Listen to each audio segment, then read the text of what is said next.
नमस्कार दोस्तों, SBI securities weekly podcast में आप सभी का हार्दिक स्वागत है। आज के पॉडकास्ट में हम बैंक निफ्टी और निफ्टी के अगले सप्ताह के महत्वपूर्ण लेवल्स की चर्चा करेंगे और साथ ही आने वाले सप्ताह में कौन से सेक्टर्स और स्टॉक्स हैं जहां पर हमारी नजर होनी चाहिए, इस पर भी हम बात करेंगे। दोस्तों, प्राइस एक्शन पर्सपेक्टिव से देखें तो निफ्टी अपने रेजिस्टेंस 19,850 के ऊपर निकलने में इस हफ्ते कामयाब रहा। निफ्टी ने इस वीक में शानदार तकरीबन 2.5% की तेजी दर्ज की और उसने अपने previous all time high levels को बहुत ही स्ट्रॉन्ग नोट पर पार कर इस सप्ताह की समाप्ति की। बात करें बैंक निफ्टी की तो बैंक निफ्टी भी ज्यादा पीछे नहीं रहा, उसने भी निफ्टी का अनुसरण किया और 22 सितंबर के बाद के अपने उच्चतम स्तर 44,800 से ऊपर निकलने में वह कामयाब रहा। उसने भी तकरीबन 2.5% की सकारात्मक तेजी दर्ज की और वीक को समाप्त किया। हालांकि यहां एक और बात यह ध्यान देने की है कि निफ्टी और बैंक निफ्टी ने तो तेजी दर्ज की ही, लेकिन उससे भी ज्यादा एक्शन हमको स्मॉल कैप और मिड कैप इंडेक्स में देखने को मिला। वहां तकरीबन 3.5% की तेजी इन दोनों इंडेक्सेस ने देखी। चलिए अब बात करते हैं डॉलर इंडेक्स और यूएस की जो बॉन्ड यील्ड है उसकी।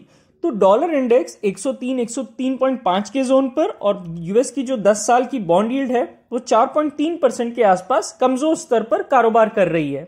यह ग्लोबल और इंडियन इक्विटी मार्केट्स के लिए एक लिक्विडिटी को बेहतर करने का संकेत देती है।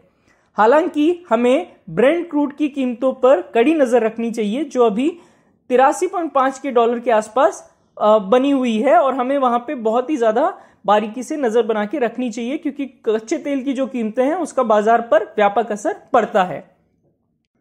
वहीं दूसरी ओर अगर हम देखें तो S&P 500 अपने शॉर्ट टर्म रेजिस्टेंस जोन 4530 4580 से ऊपर कारोबार कर रहा है और यह आगे बढ़ते हुए 4710 4740 के लेवल्स की तरफ आगे बढ़ रहा है। प्रमुख इंडेक्स स्तर की बात करें तो इंडेक्स वायदा के लिए रोल ओवर 73.06% था। पिछली दफा ये 83.39 और पिछले 3 महीनों के अगर हम एवरेज की बात करें तो 77.48 से ये काफी कम था। रोल ओवर की जो कॉस्ट है 3 और 6 महीने का अगर हम औसत देखें तो 0.63 एंड 0.69% की तुलना में 0.7 के उच्च स्तर पर थी, जो कि मुख्य रूप से कम रोल ओवर के कारण थी।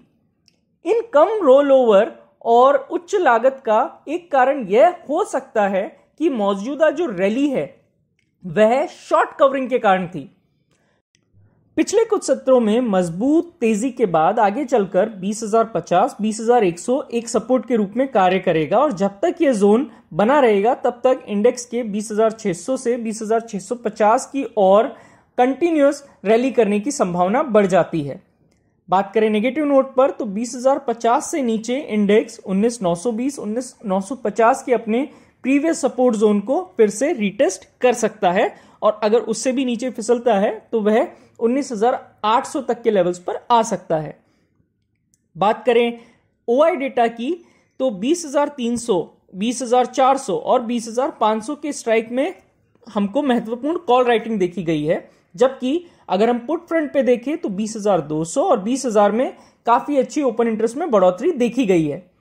कुल मिलाकर अगर हम शॉर्ट टर्म पर्सपेक्टिव से देखें तो 19,950 और 20,000 का जो जोन है वह नीचे की ओर और ऊपर की ओर 20,450 से 20,550 यह रेंज हमको निकलकर देखने को मिल रही है।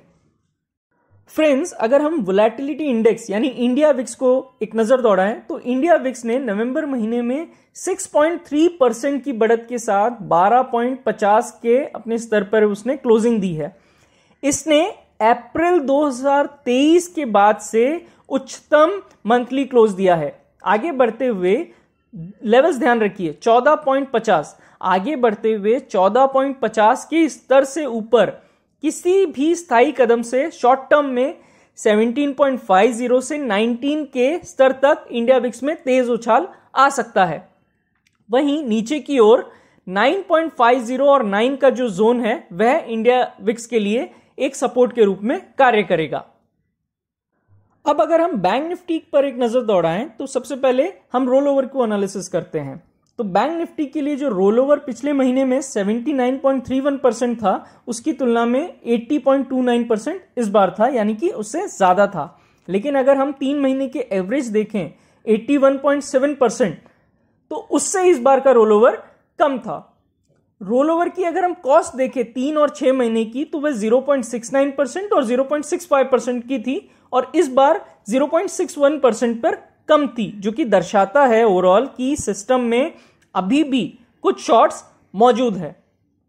लेवल्स की बात करें तो बैंक निफ्टी के लिए जो इमीडिएट सपोर्ट होगा वो 44,200 और 44,300 का जोन होने की संभावना है, और वहीं पे 100 SMA प्लेस्ड है। 44,200 के कायम रहने तक हम मानते हैं कि इंडेक्स 45,450 से 45,580 तक के अपने जोन की तरफ की रिवर्सल रैली को कंटिन्यू कर सकता है। 45,600 से ऊपर इंडेक्स 46,250 से 46,400 तक की शॉर्ट कवरिंग रैली को भी देख सकता है। नीचे की ओर बात करें तो 44,300 के टूटने की स्थिति में इंडेक्स 43,800 से 43,600 पर रखे गए अपने सपोर्ट जोन को भी वापस रिटेस्ट कर सकता है। अगर हम अगले हफ्ते की एक्सपायरी के लिए डेटा का एनालिसिस करें ऑप्शन चेन का, तो 44,700 और 44,500 के पुट और 44,900 और 45,000 के कॉल में महत्वपूर्ण ओपन इंटरेस्ट बिल्डअप देखा गया है, जो बैंक निफ्टी इंडेक्स के लिए 44,100 और 45,200 की निकट अवधि की व्यापक रेंज को दर्शाता है। चलिए अब बात करते हैं मोमेंटम में रहने वाले सेक्टर्स और स्टॉक्स की। तो रोल ओवर डेटा के आधार पर हम स्टडी करें तो NBFC, insurance, pharma, cement, mid cap, IT, oil and gas, auto और इंफ्रास्ट्रक्चर स्टॉक्स ने काफी बेहतर प्रदर्शन किया है।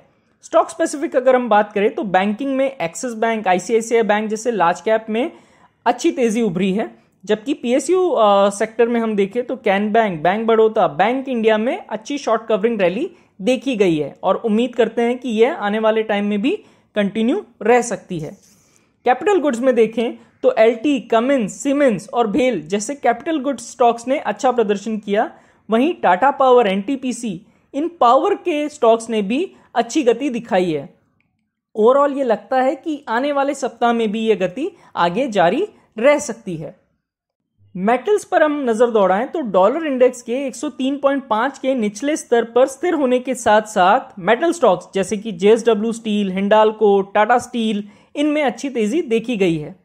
सीमेंट में Dalmia Bharat, UltraTech cement, Ambuja cement जैसे दिग्गज नामों में भी अच्छी बिल्डअप हमको नजर आ रही है। एनबीएफसीज में बजाज फिंसर्व, फार्मा में सन फार्मा, एविएशन में इंडिगो, वहीं डिफेंस में एचएएल, इस तरह के नामों में भी अच्छा खासा हमको अपमूव देखने को मिला है। एफआईआई डीआई डेटा को अगर हम एनालिसिस करें तो एफआईआई और डीआई ने दोनों ने ही ओवरऑल कल खरीदारी की, जहां एफआईआई ने 1589 करोड़ और डीआई ने 1448 करोड़ की खरीदारी की। यह नोट करने वाली बात है कि यह लगातार 5वां दिन है जब एफआईआई ने कैश सेगमेंट में खरीदारी की है। इंडेक्स फ्यूचर्स के लिए एफआईआई का जो लॉन्ग शॉर्ट रेशो है वह बढ़कर अब 38% हो गया है, क्योंकि उन्होंने शुक्रवार को लगभग 9800 इंडेक्स फ्यूचर्स नेट लॉन्ग जोड़े हैं। स्टॉक वायदा के मोर्चे पर भी एफआईआई ने खरीदारी की है 63,900 कॉन्ट्रैक्ट की, जबकि ऑप्शंस के मोर्चे पर बात करें तो एफआईआई ने 1,09,000 कॉल कॉन्ट्रैक्ट्स को शॉर्ट किया है और 73,000 पुट ऑप्शंस को भी शॉर्ट किया है। अगर हम ओवरऑल समराइज करें तो अगले कुछ दिनों के लिए निफ्टी के लिए जो महत्वपूर्ण सपोर्ट है वो 20,050 से 20,100, वहीं रेजिस्टेंस की बात करें तो 20,480 से 20,550 का जोन रहने की संभावना है। दूसरे इंडेक्स बैंक निफ्टी की बात करें तो सपोर्ट जो है वो 44,250 से 44,350 यह जोन निकल कर आ रहा है। वहीं रेजिस्टेंस की बात करें तो 45,350 से 45,500 के जोन की ओर आगे हमको रेजिस्टेंस देखने को मिल सकता है। फ्रेंड्स, आज के लिए बस इतना ही। हमारे पॉडकास्ट को नियमित रूप से सुनने के लिए और हमें इतना प्यार देने के लिए आपका धन्यवाद। Investment in securities market are subject to market risks. Read all the related documents carefully before investing.